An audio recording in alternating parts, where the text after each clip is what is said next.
Kumusta mga kaboxing? This is Boy Kalawang TV. So isang mabilisang balita lang po tayo mga idol.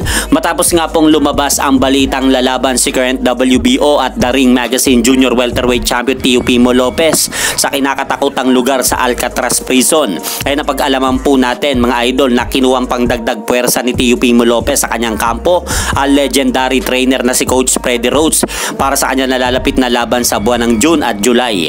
Tama nga po mga idol ang inyong pagkakarinig. 2 beses lalaban itong si Teofimo Lopez sa lugar ng Alcatraz Prison. Kaya hindi na po tayo magtataka kung bakit kinuha nito pangdagdag puwersa ang legendary trainer na si Coach Freddie Roach sa kanyang kampo. At sa ibang balita naman po mga idol, gusto nga pong muling ipatupad ng presidente ng WBA na si Gilberto Jesus Mendoza na ibalik ang 15 rounds na laban sa professional boxing para sa undisputed match na laban ng mga boksingero.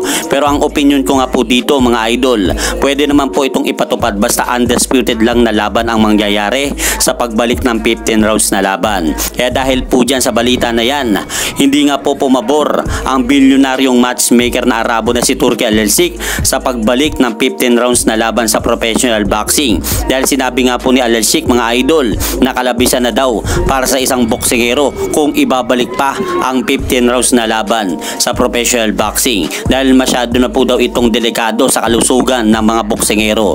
Dahil sinabi pa ni Turki Alelsik na yung 12 rounds lang daw ay kalabisan na para sa isang boksingero. Kaya hindi na po daw dapat ibalik yung 15 rounds na laban na yan sa professional boxing. At hanggang dito na lang po muna ang aking update sa mga aganapan sa mundo ng boxing. At syempre mga idol, huwag nyo rin pong kalimutan, pakisuportahan nyo naman po muna ang ating munting channel. Maraming salamat po.